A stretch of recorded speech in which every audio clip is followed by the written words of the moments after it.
Welcome to Unexpected Points. I am your host, Kevin Cole. I am joined today by half man, half machine, leader of Seahawks Twitter. I would say leader of Let Russ Cook movement, but I guess there's kind of a lot of different fathers and mothers of that movement with Seahawks Twitter. It is none other than our friend, analytical maven, writer for The Athletic, Ben Baldwin. Ben, thank you. Yeah, thanks for having me. It's great to have you back in the podcast game, and I've really enjoyed this new show so far.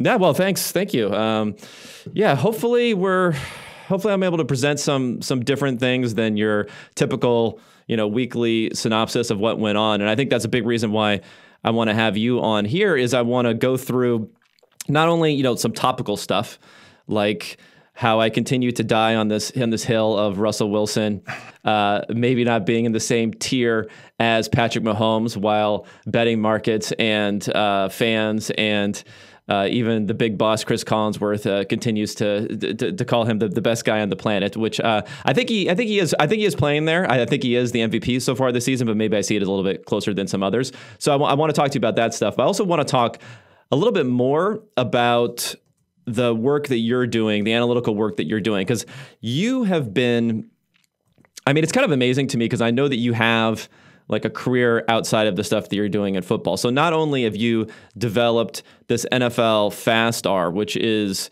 a way to get play-by-play data from the NFL, it also has model calculations in there for win probability, for completion percentage, over expected, for EPA, so all that sort of stuff. But you've also have a website, which I reference quite often, actually, rbsdm.com, runningbacksdon'tmatter.com, with all this information. So I want to maybe just briefly, we can talk about, the impetus for this sort of stuff. Do you just get an itch that you want to do this sort of stuff? Is this just like a tool that you would want, that you decided to give to the public? Like what's driving you to give all of this away while having a day job and a family and all that stuff?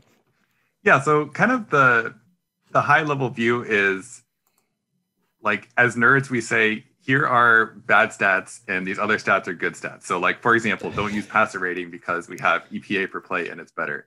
And I think that's fine, but it's not like that helpful if you don't also help people access that stuff. So you can't say to a beat writer, why are you using passer rating when EPA per play is better, when there's nowhere for that person to actually access EPA per play, for example. So that's the main reason the site is there, so that people can look these things up and have it accessible, and they can filter to like down their situations or weeks and like all these things that there's just nowhere to get before. And it's kind of been great to see, like, I'll be reading some random article on like The Ringer or The Athletic or PFF and see like these stats mentioned. So it's been fun to see it kind of trickle into other places.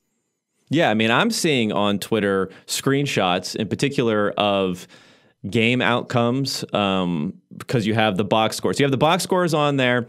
You have the QB information where it has the graph of CPOE versus EPA per play, and then it also below that has a tabular information which you can sort for EPA per play, adjusted EPA per play, completion percentage, what you would have expected, over expectation, all that sort of stuff, and additional information on tiering for offense and for defense. So I guess I want to talk mostly about the quarterback stuff. Yep. And about how you think about quarterback play. I've had some fruitless, I would call them, Twitter discussions, whereas mostly with myself and Frisco Josh, which like never talk on Twitter. Like, you're compelled to respond, and then it just ends up going nowhere. So I want to. This would be a much better forum to talk with you about some of the ideas I have about the value of this completion percentage over expected versus EPA per play, and how you use those in your modeling. So maybe first, just from the top, maybe I shouldn't assume too much about what people know or what people don't know. And we can talk about completion percentage over expected, kind of assuming people understand the expected point stuff because it's mentioned so much. But maybe just tell me quickly, what are the inputs into your calculation for completion percentage over expected? Yeah, so kind of the background for this is everyone has completion percentage, but it has a weakness where if you're throwing short all the time, then you're going to have a really high completion percentage just because short passes are easier to complete than long passes. So people got this idea that we should adjust completion percentage for depth of target at the very least. And this led to CPOE. I think what mainly led to it becoming popularized was the aforementioned Josh Hermsmeyer writing a piece for 538 about projecting college quarterbacks into the NFL and showed that CPOE is this predictive measure, which tells us something about drafting quarterbacks, but doesn't on its own mean that it's useful for players once they've already reached the NFL. After that, there was this kind of great Twitter thread from who is now PFF Moo showing that CPOE for NFL quarterbacks is this pretty stable measure, and it also actually predicts future year EPA per play. So it's telling us something about quarterback play that is different than EPA per play, that is kind of stable over time.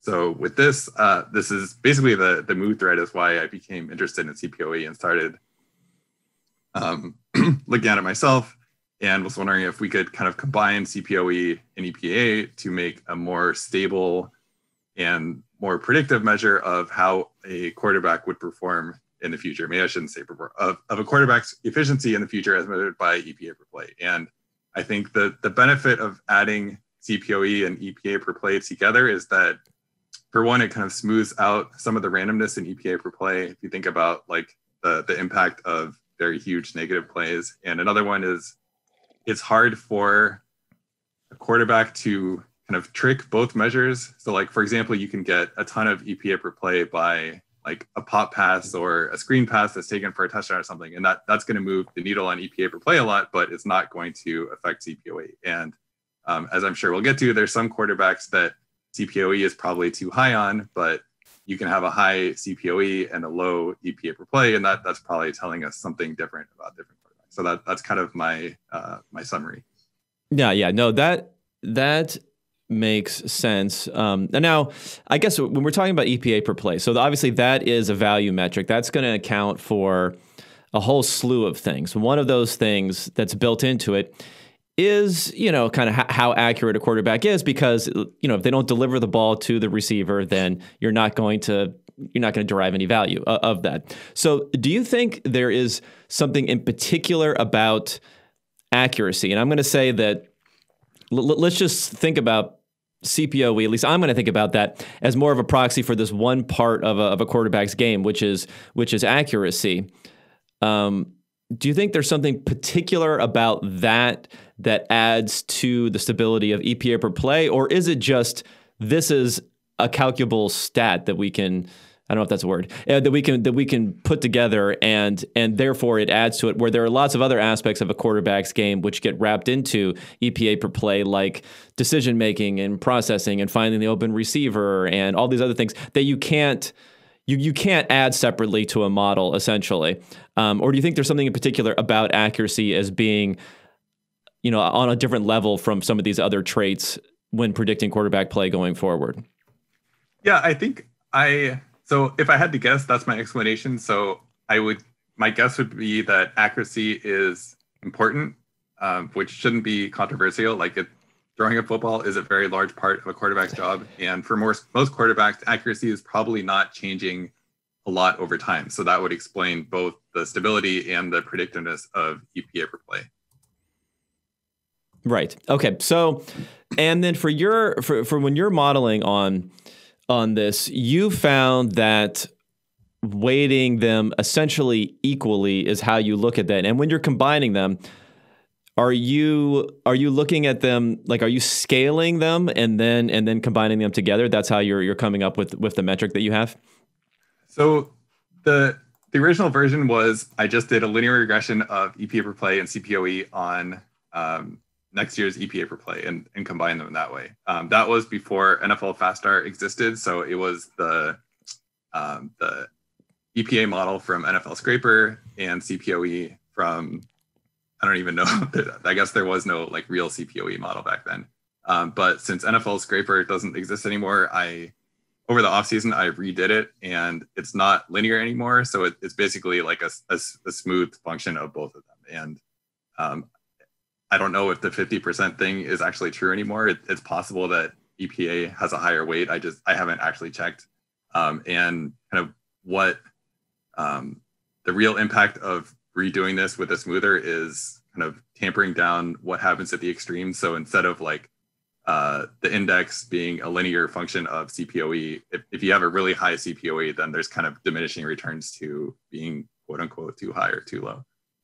Okay, that's interesting. I mean, maybe we'll get into some of this about the particular players. So, so in other words, if I'm reading this, I mean, I'm just looking at the site right now, and so the number that we're seeing here for EPA plus CPOE composite, so that number is the predicted EPA per play number, correct? Yeah. So the way to interpret this is if somebody had a given EPA per play and CPOE for an entire season, this would be the prediction of their EPA per play in the following season. Okay. And the number that you're feeding into it, because I notice you have EPA per play and then you have unadjusted EPA per play. I assume it's the adjusted version. What are the adjustments going into that?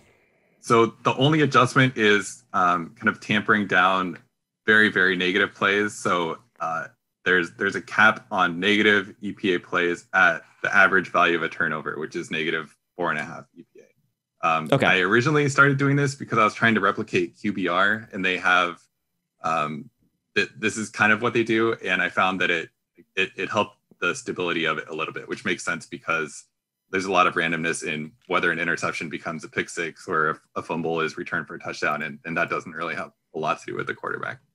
Right. You just happen to luck out that Russell's had these massively negative plays. Although one of them was a drop, so it wasn't his fault. But I think people probably don't like really understand the variability of the negatives when it comes to these interceptions. Like, I mean, for instance, something that'll be in the front of everyone's mind is when DK Metcalf ran down Budda Baker on that interception. So, like that play, according to your numbers, was negative 11.5 EPA. Presumably, if Budda would have taken it all the way for a touchdown, which would have happened most of the time, it would have been somewhere around negative 13. So you're talking about moving it down to 4.5. So that's a pretty massive a difference there. And you mentioned something which I thought was interesting on Twitter about maybe people not really understanding or thinking about the like turnovers properly in terms of value. Do you want to expound upon that a little bit more? Because I think it is interesting that we view interceptions so negatively, and we give so much credit to avoiding them, but it's not necessarily the best style of play type of thing, depending upon the situation for the player. Yeah. So TD to interception ratio is something that like people really care about, and when a quarterback's season stats are listed, it's usually like how many times they throw on the ball, maybe their completion percentage, and then their touchdown to interception ratio. But like for one, that doesn't tell us about what happened for most of the plays. So when I tweeted that at halftime, the Seahawks had 6 drives. Wilson had one very bad and very impactful interception, but in the other 5 drives, they scored and they had 27 points at halftime. So you can't really say like Wilson has played a bad game because he threw an interception, which is what some people would say, or the Seahawks are like, they shouldn't be passing so much because they had this turnover, and turnovers are like the one thing that you have to avoid at all costs. But like if having a very, very good offense, if the cost of that is throwing an interception sometimes, but you're scoring on a lot of other drives, then that's totally fine. Now, people think it didn't age well because he threw 2 interceptions in the second half, and those interceptions were costly, but they didn't lose the game only because of those interceptions. They also lost the game because they had 7 points in basically 3 quarters after that, compared to 27 points in the first half. But it's interesting because I sense a little bit with some of your Twitter activity and some with other Seahawks fans. It's slightly palpable. Is there still a fear out there that you just don't want this narrative to creep back in about Russ and passing the ball too much and relying too much on the pass and the danger in doing so? And losing leads and things like that. Are you still fearful at this point in the season, even after Russ has been cooking and he's the MVP favorite and all that stuff, that we could see a reversion back to Seattle kind of grunt and 2 yards and a cloud of dust ball going forward? Oh yeah, so that was the impetus for the tweet. It's not like it didn't really have anything to do with how Russell Wilson was playing, or does this affect Russell Wilson's MVP candidacy, or blah, blah, blah. Like the main fear is that like Pete Carroll has this philosophy of it's all about the ball. You have to protect the ball. And that, I think that was one of the big drivers why he was so reluctant to pass so much. So the fear is that there was this 3 interception game, and the last one was a backbreaking game losing interception, which yes, it absolutely affected the game, but it also like it came on a 3rd and long, which is, that's not really what the let Russ cook crowd is all about. Like if you're throwing, like he's going to be throwing on, I think it was a 3rd and 14, like they're going to be throwing the ball. So that shouldn't really inform what happened on that play, shouldn't inform what they're doing on early downs. And the offense was fine that game. Like if you score 34 points in regulation, you're probably going to win the game the vast majority of the time. It's just the problem is their defense is terrible. And if you have a terrible defense, then you need to score points, and passing, especially if your quarterback is Wilson, passing is the way to do that. Yeah, it's weird because Russ was excellent at avoiding interceptions last season. Now this season, like I said, there was some flukiness to it, but I think he already has, at least according to my numbers, he already has more negative EPA from interceptions this season, and that's counting those big, massive pick six sort of interceptions this season than he did all of last season. So he's not someone who turns it over a lot. So I do think it's interesting that there's that perception on the behalf of Carroll for that. Well, maybe get more into the Russ Cook thing generally. So I remember in the offseason, there was a press conference where the headline from the press conference was Carroll saying, oh yeah, we're just gonna, toss it. We're just gonna throw it all the time. This and that. Everyone took that as him mocking the let Russ cook. But the reality is, shortly after he said that, he took a step back and he said, we are, because I think the question was, is this something you're going to look at, the possibility of it? And he said, we are going to look at it because you guys keep asking me about it. So he explicitly tied being bullied, let's go back to bullying, because that's what all of us analytics people are doing nowadays. Being, being pushed in that direction. So do you think that is a real thing? Do you think that the public pressure is, like, how responsible do you think public pressure is for the shift that we've seen this season? I think it's hard to know how much the pressure is the reason behind what they did. What we do know is that the coaches and players are intensely aware of what is happening out in the public and on Twitter. Right. Brian Schottenheimer said that let Russ cook is all that anybody wanted to talk about in Seattle. Russell Wilson is obviously very aware of this. So they know whether that is affecting their decision making, and why Pete Carroll at 69 years old has finally relented at year 9 of Russell Wilson's career. Why he actually changed, I don't think anybody can really say, but the idea that what happens on Twitter only stays on Twitter, that's not really true anymore. They are acutely aware of all this stuff.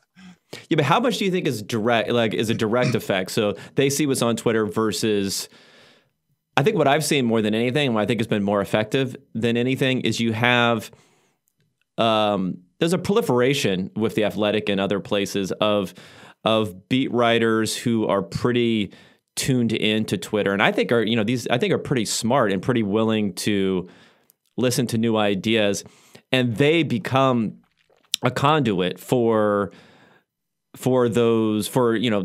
people saying let Russ cook or other sorts of aspects of pushing the game forward.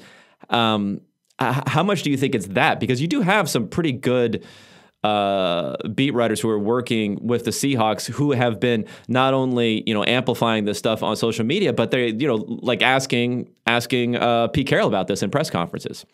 Yep, that's definitely a part of it, and one way in which the ideas from fans or whatever you want to call Twitter kind of percolates up to players and coaches, where beat writers are definitely watching this, and some are some more than others, but especially like the younger generation, they're used to reading Twitter and following what's happening out there, and they think it's natural to kind of bring these ideas to players and coaches because that's their readership, and that's what their readership is interested. So they're asking these questions, and kind of fans are now closer to players and coaches than they ever have been before. Yeah, I think so. I'll still say though, I think there's a long way to go in that regard. I don't listen to a lot of the press conferences, but I try to, after the draft, post-draft, listen to press conferences. And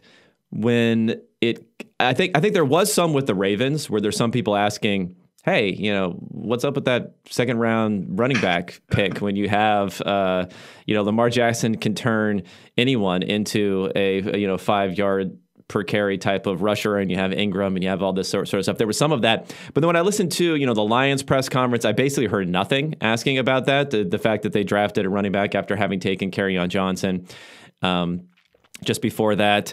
And, they bring in a 74-year-old Adrian Peterson, and he can take over so easily there. And these other press conferences, I don't hear a lot of it. So I think for fans out there, that would be my advice is like go in a nice way, go and talk to start planting some of these seeds in people's heads for the beat writers. And then eventually, hopefully that'll get to the coaches. Okay, let's talk. I might as well just get into it with the Russell Wilson and Patrick Mahomes ideas about these different measures. So I'll just go through the numbers that we have here.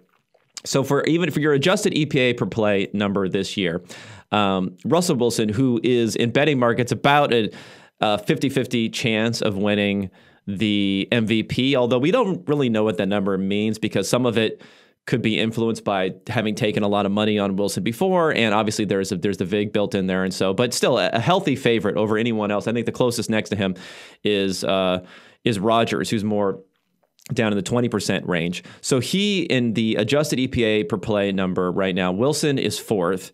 Tannehill, our man, Ryan Tannehill, is first. Rodgers second. Mahomes third. But yet in CPOE, Russ is like off the charts, basically. He's at 10.8, where the next closest is Teddy Bridgewater at 6. And I was looking at this, I was trying to like scale it and look at it like a Z-score sort of thing, and over the last few years. And if you look at Russell Wilson versus the rest of the league, he's something like a standard deviation and a half above everyone else. Whereas when it comes to EPA per play, everyone's within kind of a standard deviation there. So I want to know how you think about this Wilson and completion percentage over expected and being so far out from everyone else. But you're saying in your calculation of the composite moving forward, it is tempered somewhat. So the fact that he is so far out from everyone else ends up being downweighted a bit. Yeah, that's right. It's not like so the gain from going from 0% to 5% in CPOE is much stronger than going from, for example, 5% to 10%, and I think that is definitely a good thing. Okay, and the other question is, there's like this disconnect that we've had with Russ for a while on that particular statistic, measuring his accuracy, which has always been good, but is getting to kind of insane sorts of levels. I mean, if you look at CPOE over time, like I said, he's always been pretty good. It looks like I'm going from 2012 to 2020. It was about 5%, and then it dipped down to 3.5. It was up to 7.3 in 2015, which is pretty good. Then around 4, and then up to 7, and then now up above 10, which is reaching, like I said, new heights. The highest number prior to this, looks like in 2013, was Phillip Rivers at 8, so it's quite substantially higher. But yet, when you look at Wilson's ranking in EPA per play, which is, purportedly, what we're trying to really be able to predict, his, it's just never been proportionally as high. Every season in the league, all 9 seasons, he's had a higher ranking for CPOE than he has for EPA. It's been close some prior years, but now, he's been first in CPOE 4 out of the last 6 years, yet in those years, he's never been higher than 4th in EPA per play, and then he's also been 6th and 7th and so on. So what's the disconnect here in your mind by why that's happening? And does that make you wonder at all about using CPOE to project Russ going forward if there can be a bias in that?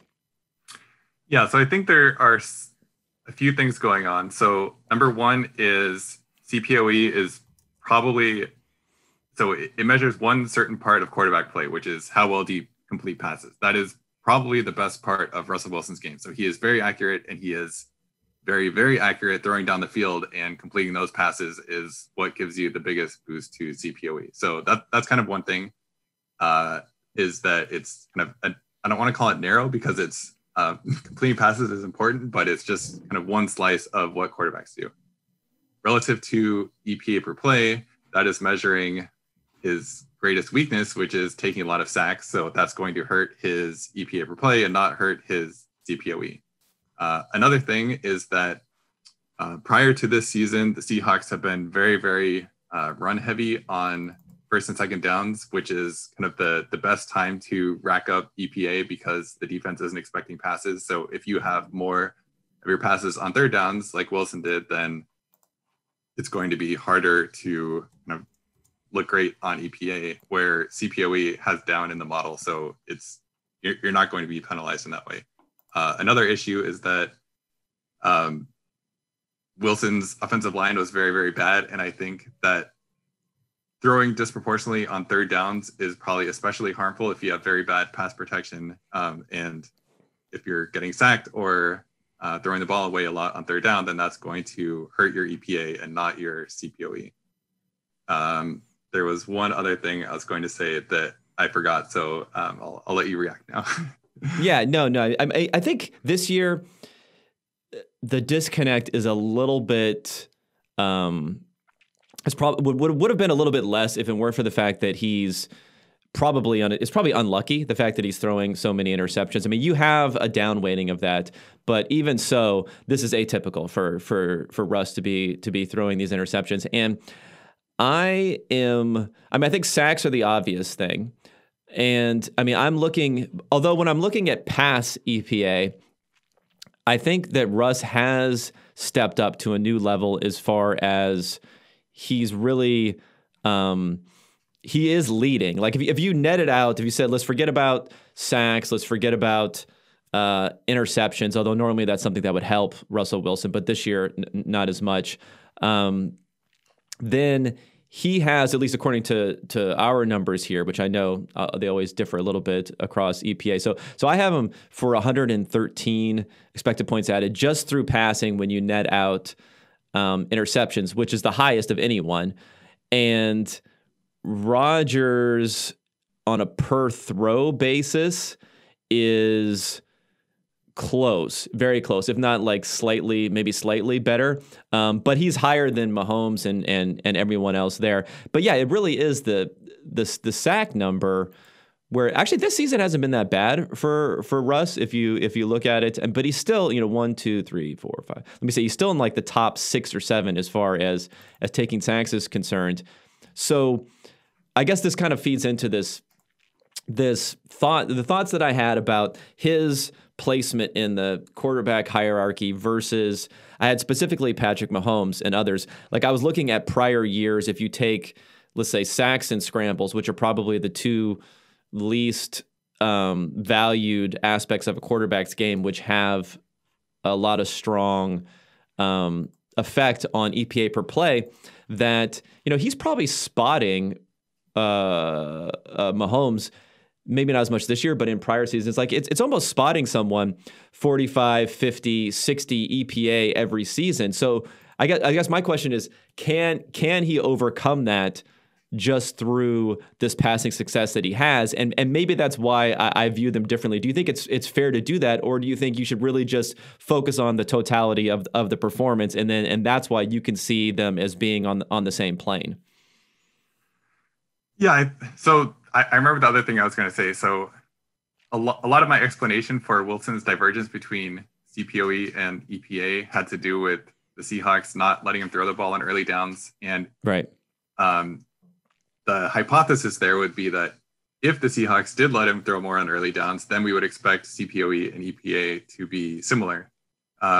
Obviously, that's not what has happened this year. Wilson's CPOE is still a lot higher, but this is one of the challenges of EPA where a couple of plays can totally swing the EPA. So if we're looking at the CPOE versus EPA chart on the website, Wilson is way below the trend line, but this is the kind of unadjusted EPA where he's been docked 10 EPA for a pick six that bounced off his receiver's hands. He's docked 12 EPA for throwing the almost pick six against the Cardinals. And yes, it was a bad decision. And yes, he was lucky that DK Metcalf chased him down. But at the same time, how many interceptions thrown into the opponent's end zone are returned 90 yards? Like it's not a lot. And that stuff is mostly random. It doesn't have a lot to do with the quarterback. So kind of on the one hand, the hypothesis has not really been borne out, the kind of convergence of EPA and CPOE if you were allowed to throw more, but also like EPA has all this inherent randomness built in that it's hard to know, like it's hard to know what to make of this after 7 games or whatever. Going back to your question about Wilson and Mahomes and sacks, like I think this is the right way to think about it. So if we're comparing specifically these two quarterbacks, each one has one strength relative to the other. Mahomes is great at avoiding sacks, and Wilson is great at completing the passes that he throws. And kind of how to weight those against each other is not super obvious, especially when Mahomes, prior to this year, Mahomes had such a better infrastructure as well for producing EPA. Like he had better pass protection, better receivers, better play calling. He got to throw more on early downs, like all this stuff that is probably affecting EPA more than CPOA and gives Mahomes this inherent advantage. Now that a lot of that is gone because the Seahawks actually have pass protection and 2 great wide receivers, and they're letting him throw more. And now their EPA is pretty similar, and that's with Wilson getting pretty unlucky with things that affect EPA a lot, and Mahomes probably getting pretty lucky, especially in that Patriots game. And if you kind of throw it all together, then the EPA and CPA composite has Wilson a decent bit higher than Mahomes, and that's consistent with, like, for example, if you look at PFF grades, it says that Wilson has played a lot better than Mahomes this year. Yeah, I mean, I think the grades have shown that. I mean, I wouldn't. I definitely would not dispute that. What do you think about, this is the other aspect that I found when I was digging into, like, what is driving this? You mentioned the early down passing. I think that's interesting. Although, you know, it matters. I think it's a little bit like you admit there's different baselines based upon those different performances. But I think one of the reasons that it might have mattered more for Russ is when I looked at him, I was surprised to find that over his career, he hasn't really been a particularly strong conversions on third down. I thought that kind of the narrative, at least that I agreed with a lot, was that he was, the Seahawks were running on first and second down. Then he was bailing them out by converting all of these third downs. But then when I looked at it more, he has over his career converted more third downs than you would have expected, but it's very slight. I mean, according to my calculation, it's like 1% over what you would have expected. This year, it's actually under expectation, and it hasn't really risen over time. Do you think?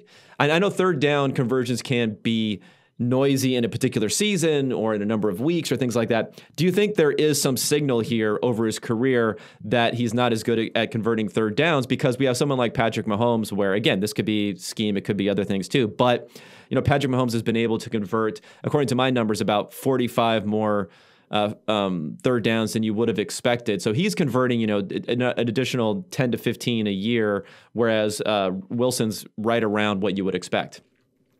Yeah, so prior to this season, I would have said that this is probably driven in part or even mostly by how bad Seattle's pass protection has been historically. So they've, I don't know how to look up multi-year PFF grades, but I bet if you looked at Seattle's pass protection from 2012 through 2019, there would be very few teams that had worse offensive lines than the Seahawks. And this is probably especially impactful on third downs when the defense is pass rushing, and it felt like half of Wilson's third down dropbacks just had, like on third down, just had a free rusher coming at him. And it's very hard to operate well in those circumstances. But this season, the offensive line has been a lot better, and they're still not very good on third downs. Against the Vikings, they didn't convert a single third down attempt. And there's been games where they just, like, they can't buy third down conversions. So I would guess at this point there's something that's not randomness and not related to the offensive line, that like maybe Wilson is just, there's something about him that isn't as great on third downs as his early down performance would suggest. Yeah, because it's very strange to me, because I'm looking at quarterbacks who have been really good at converting third downs this season, and I don't know. I feel like Wilson has the attributes of, of someone who should be converting a lot, basically. That's why it doesn't necessarily make as much sense to me. It's guys like Josh Allen, Patrick Mahomes, who have been doing really well. To a lesser degree, guys like Deshaun Watson, where they are, they're getting scramble conversions, which Wilson can obviously do that. And I think they're just able to buy time in the pocket and things of that nature. So yeah, that disconnect I always find a little bit weird, but I guess the more and more that I'm seeing it happen, I'm wondering, I guess one of my theories on it is, like, is there a conservatism to Wilson's game that maybe isn't obvious because of the fact that he throws these deep balls, where guys have, a split hair of separation, and he's willing to throw those passes. Could that mask maybe some conservatism that he may have of forcing the ball in when it needs to be forced in to convert a third down or something of that nature?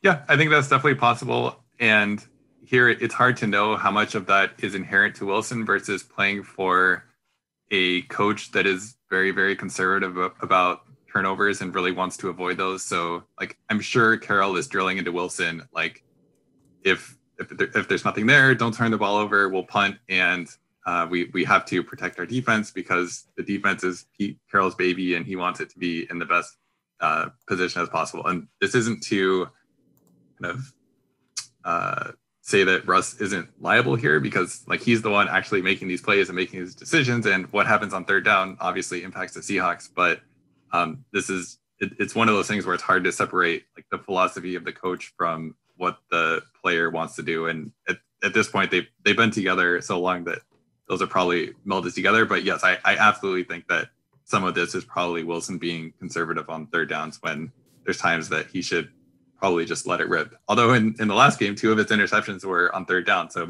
maybe he's overcoming that. Right. Yeah, maybe that is happening a bit.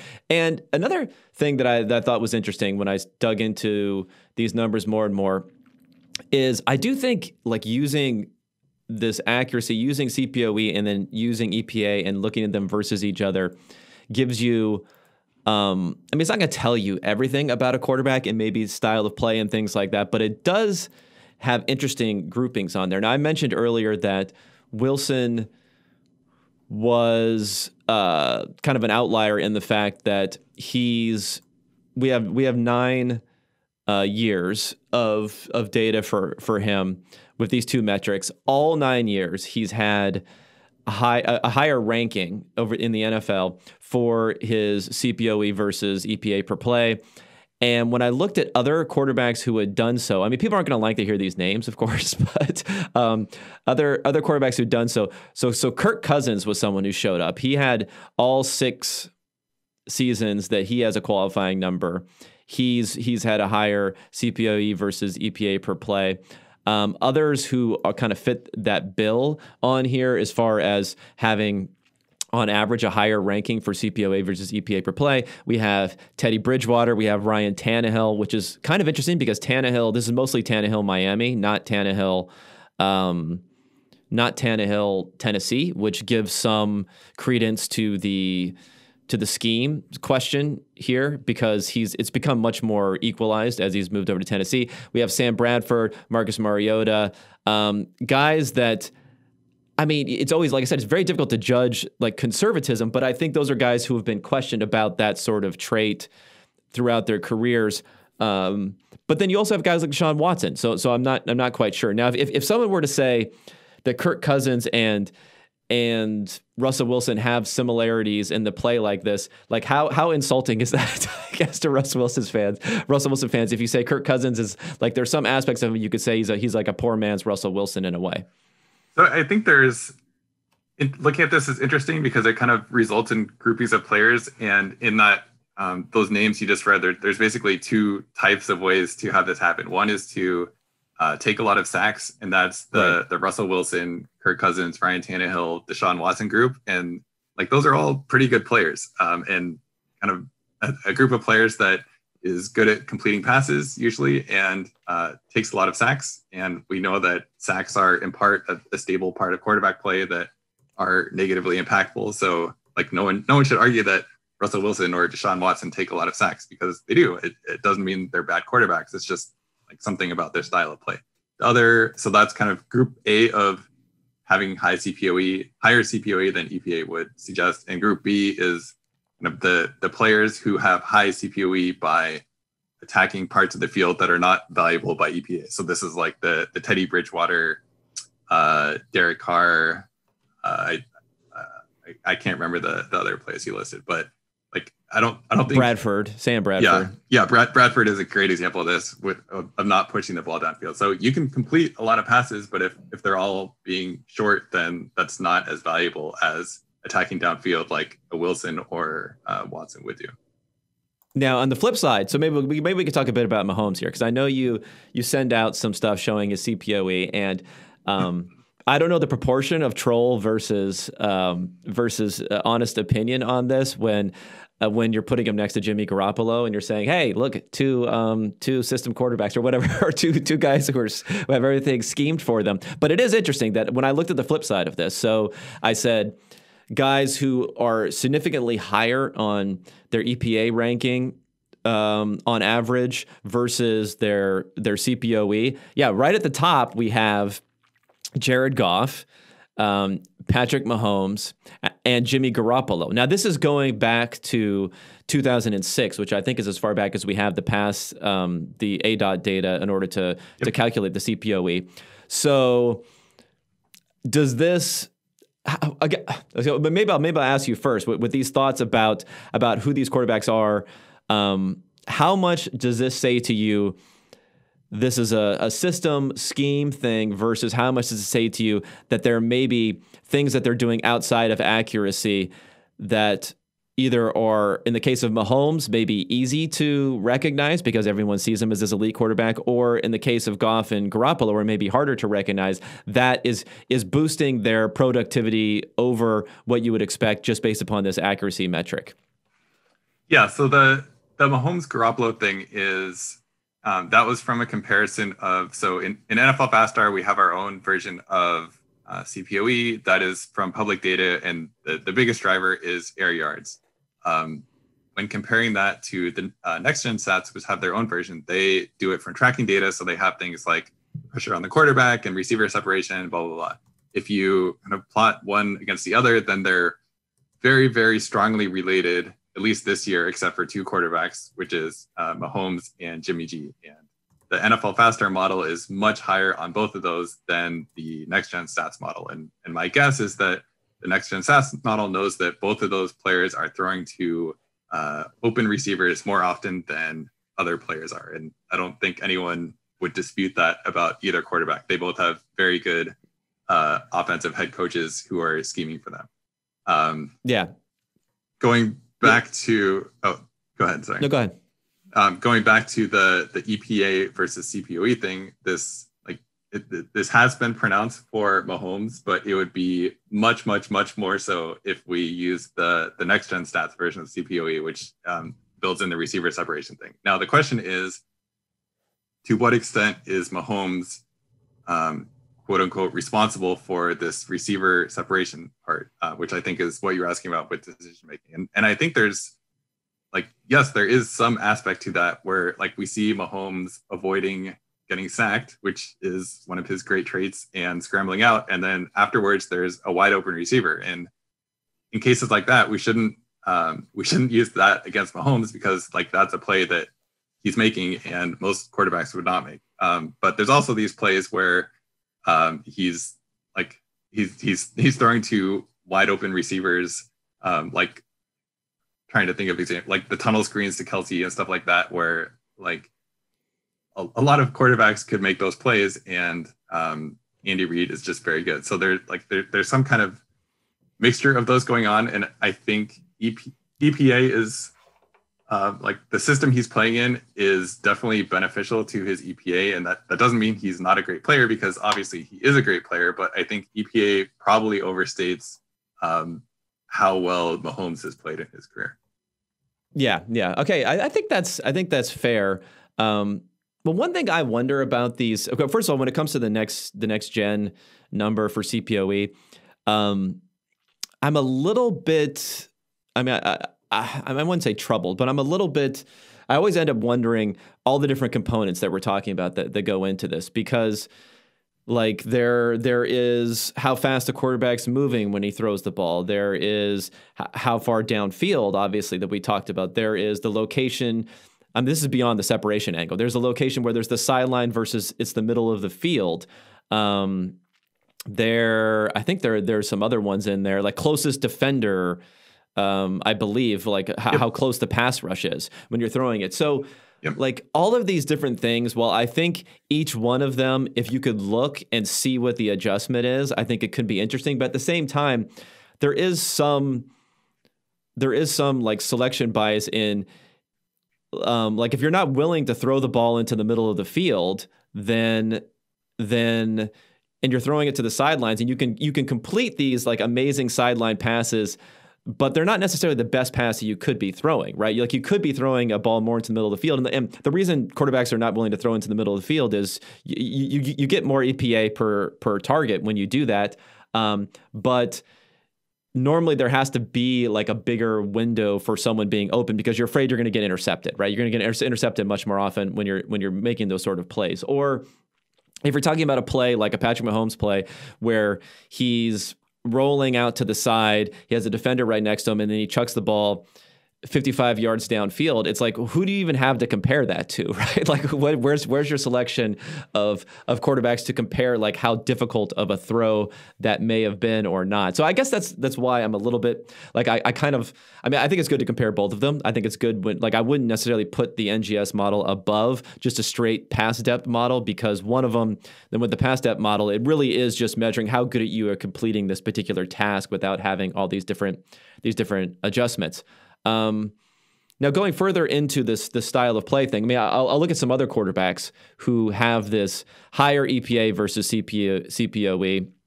And as I go down the list, there's some interesting names here. I mean, first of all, Tom Brady. So to some people, maybe the ultimate system quarterback, to some people, or to other people, the GOAT, right? So he has 14 years that he qualifies on here. 13 out of those 14 years, he had a higher EPA than his CPOE. On average, he's a 6.5 rankings better on a seasonal basis. So it's pretty huge difference between those measures. Other guys that fall on here, Donovan Mcnabb. Now that's interesting because he's someone obviously who played with Andy Reid for a lot of his career, although this is really kind of like the latter half of his career, so it doesn't really fall in as much, but he's someone to fall in there. Andrew Luck, which I think provides a big contrast to Russell Wilson, because, you know, I guess I'm kind of wondering whether these guys are viewed, like, is there just a more positive sentiment? I think like there's a more positive sentiment around a lot of these guys. I mean, Matthew Stafford's another name that comes on there, right? Josh Allen is another name that comes on there. I feel like these are guys where, is it capturing something that these are very beloved quarterbacks when they talk about like their potential or their traits or their skills or things like that? Like we always, these are guys that you could typically say, well, we think they're being overrated in a particular sort of way, but does it capture a style of play where you could say, well, maybe Matthew Stafford is kind of like your poor man's Patrick Mahomes for all these things that they could possibly do? Do you get what I'm saying with these guys? I mean, these are guys that may be overvalued by some analytical types, but then, I mean, undervalued by some analytical types, but maybe overvalued by some film types, if that makes sense.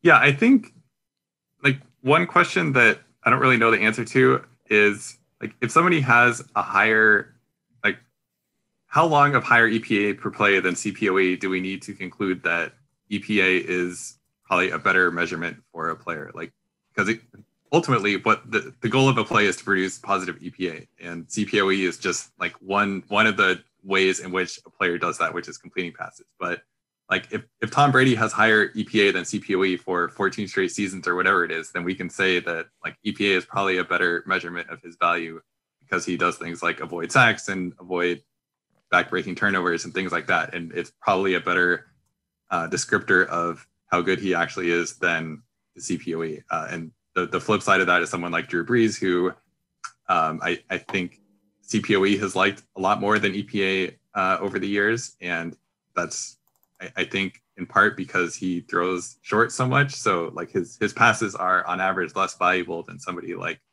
a Tom Brady's. And if we have like a decade of information about somebody and he's always producing higher EPA per play than CPOE, then I think at that point we need to say like either he has some play style or trait where his game is more conducive to producing EPA, which ultimately is the value metric that we care about, or he's in a scheme that allows him to do this. And if it has gone on for a decade, then I think the scheme argument becomes less convincing because like schemes and players around a player are changing more often than the quarterback is. So we're at that point, we're probably measuring something inherent to the quarterback with somebody like Brady.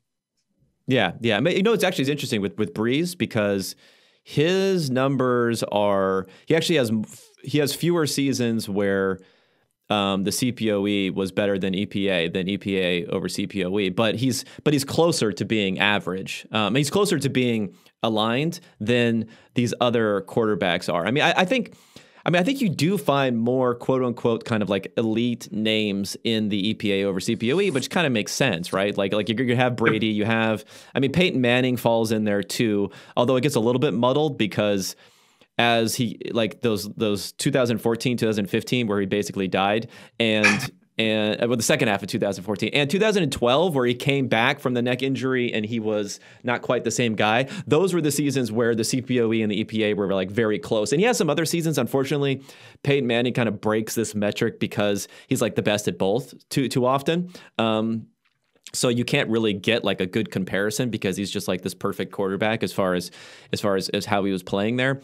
So that's an interesting thing. But one other thing that I thought was interesting when I went through here, and I think this lends to the how much a quarterback matters, is that when I looked at let me just bring him up here. When I looked at Alex Smith, so when Alex Smith 2017. When he was playing, the year before Mahomes took over, so with Andy Reid, essentially with the same cast. For the most part, right? They had Tyreek Hill was emerging at that point, kind of broke out that season. Maybe he's on a different level now, but for the most part, they had the same cast. Maybe no Sammy Watkins, if you want to say there's Sammy Watkins' big impact there. But I don't know if this is true. This might not be true of the next gen version, which is looking at separation. But of the NFL Faster version, he still had a higher CPOE than he did EPA in 2017. He did in 2016.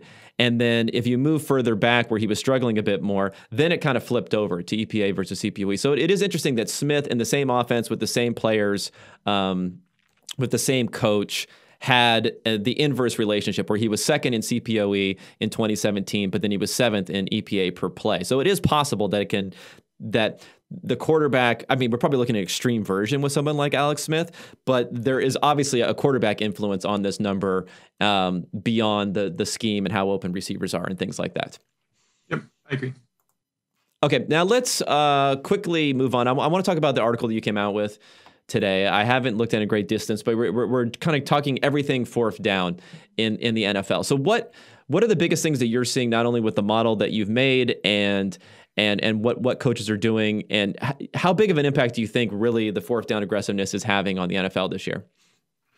Yeah, so kind of as background for this, I was watching the Bears Buccaneers game a few weeks ago, and the Buccaneers had this fourth down decision. I think it was like 4th and 1 at the opponent, maybe 6-yard line with 5 minutes left, up by 1 point. And I think like watching the game, I thought it was not a super obvious decision.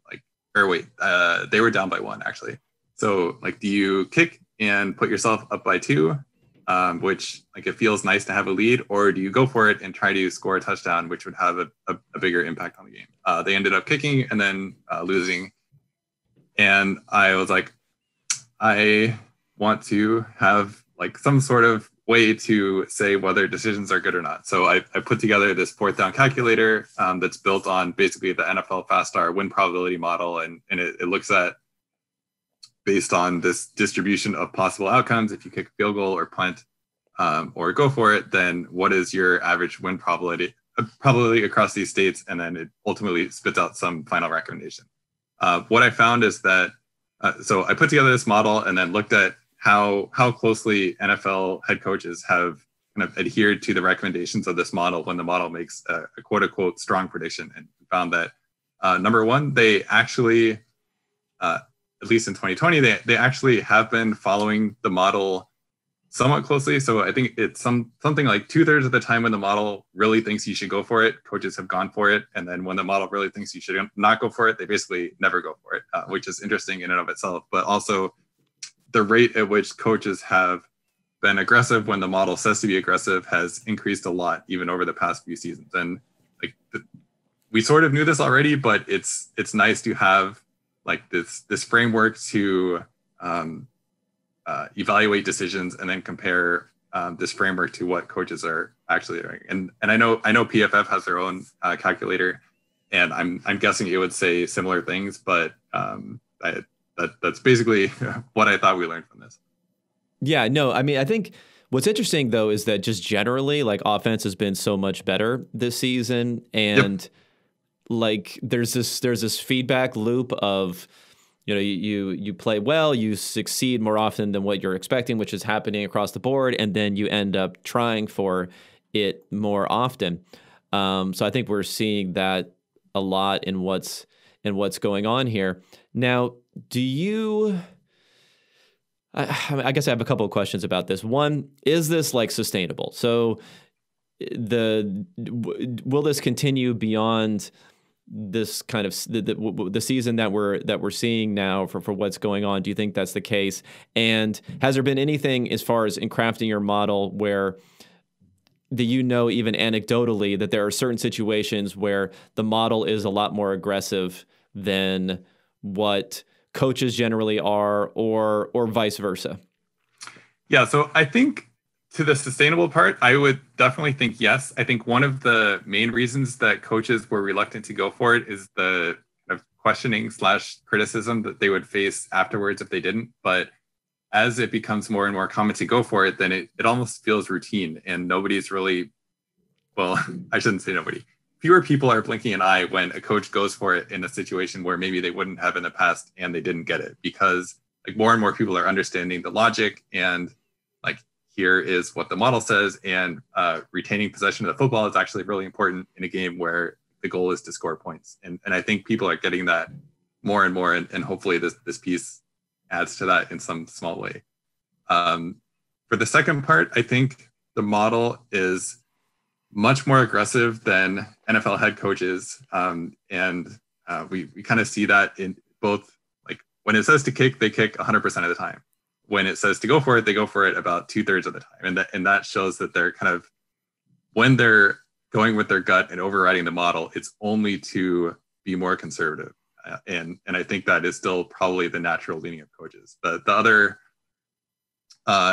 piece of supporting evidence for this is when it's really close, like when the model says it's a toss-up and you can do either one, coaches kick about 90% of the time in those situations. So I think we still have room to go in coaches being open to going for it in more aggressive situations. But there's some situations where like a coach is never going to do that. So one of them was in the Monday night game, the Bears had, I think it was a 4th and 6 at their own 5-yard line in the second half, down by 7 points, and the model said to go for it. And that's like, an NFL coach would just see that and think that, no, that's absolutely crazy. And I don't think the model's wrong, but it's going to take a lot of movement before we get to a point where coaches are going to feel comfortable going for it in that situation.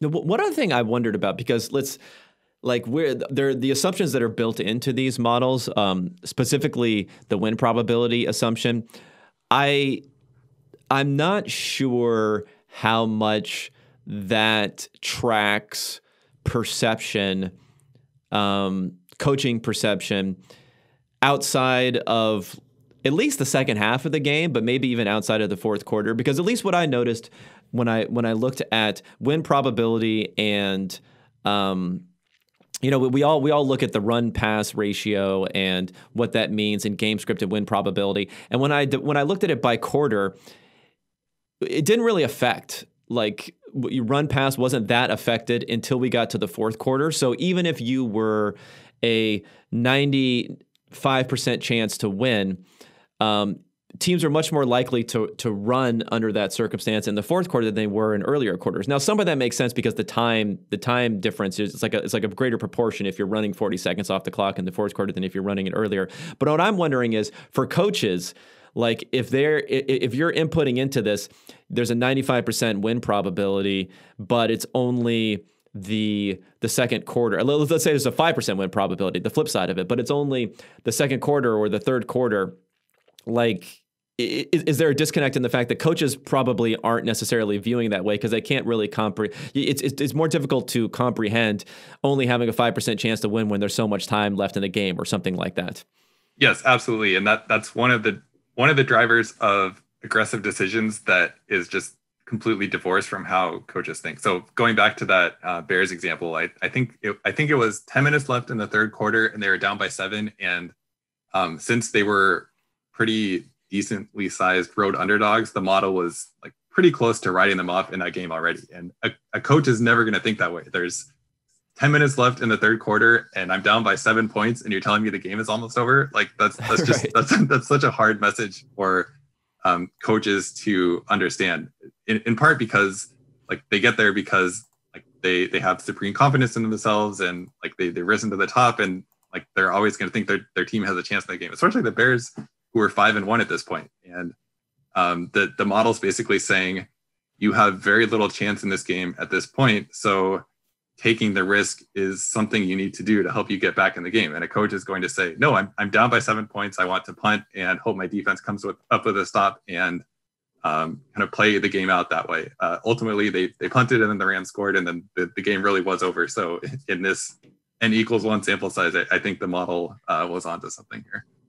Now, I know that your model for win probability, I think, does a good job of having maybe a little bit fatter tails than some others, as far as allowing for the possibility of comebacks where it's not as narrow as I've seen on some other models. Like, for some models, you'll see very, very early on, a 99.9, a 99.5% chance of a win, where yours will be a bit smaller than that. How much of that, when you're crafting that, is purely saying, I'm putting together this model and I'm just agnostic of what my feelings may be about what's appropriate or not. I'm trying to get the most accurate number, or were you consciously thinking about that? Because that's probably the number one critique, and maybe a true critique of some win probability models, is they're too aggressive, especially early in the game. Yeah, so I'll say that I think ESPN's model in particular is too aggressive. So there's on that Week 5 Sunday night game between the Vikings and Seahawks, the Vikings had a 4th and 1 deep in Seattle territory, where they tried to go for it to end the game. And I think ESPN's model said that whether they kicked or went for it, they had like a 98% chance to win the game, which I think is, like, very high, considering, like, even if they kicked a field goal, the Seahawks would be down 8 with Russell Wilson with 2 minutes and a timeout remaining, basically. And I think 98% is really aggressive there. And I think both PFF and us had, like, somewhere in the low 90s, which feels more right. But in terms of, like, actually building that into the model, I didn't make any effort to be conservative. It was just kind of how, like, after tuning the model for a long time and trying to get kind of the best performing model possible, that was the end result of that. So I'm not sure exactly how others have come up with much more aggressive models, but it definitely feels right to be more conservative at the end of games to allow for chances of comebacks, especially this year when we've seen a lot of them. Yeah, I guess that's another question is like how much, everything is based upon historical data. So how much is there an issue of an improbable comeback is just much more likely now because these offenses have reached a different higher plateau for their level of play at this point? Is that something you can even credibly build into a model? I think probably not using historical data. And the question is at the end of this season, what to do about kind of all the comebacks and the offensive explosion, because like to the extent that the offensive explosion is driven by like the NFL deciding to not call holding penalties, that's something that we couldn't have predicted ahead of time. And in terms of going forward, it's like, I don't know if we know whether that will continue or not. I guess that it would, because nobody wants to see a bunch of holding penalties, but it's really the NFL's decision about calling those. And some of the offense is also about teams being more aggressive and going for fourth downs more and like all this kind of stuff. And that probably will continue. So there's kind of this balance between foreseeable and not foreseeable offensive explosions. And then how do you build that into a model over the offseason, which is, I think, not super obvious. Yeah, no, definitely not. I mean, it's funny because when I was talking with Michael Lopez about this last week, there are these individual factors like going for more on fourth down, throwing the ball a little bit more often, but although it's only incremental, it's only really like a tracking, a trend line that we've seen for a while. The holding penalties, but then there's also pre-snap penalties are down. A bunch of other things are down. So it's this weird situation where if you tried to identify all those individual effects and then total them up, it wouldn't come to the huge jump that we're seeing this year. So there may be some unexplained thing with the crowd noise, or maybe teams, something about lifestyle with what they're able to do with traveling and whatnot.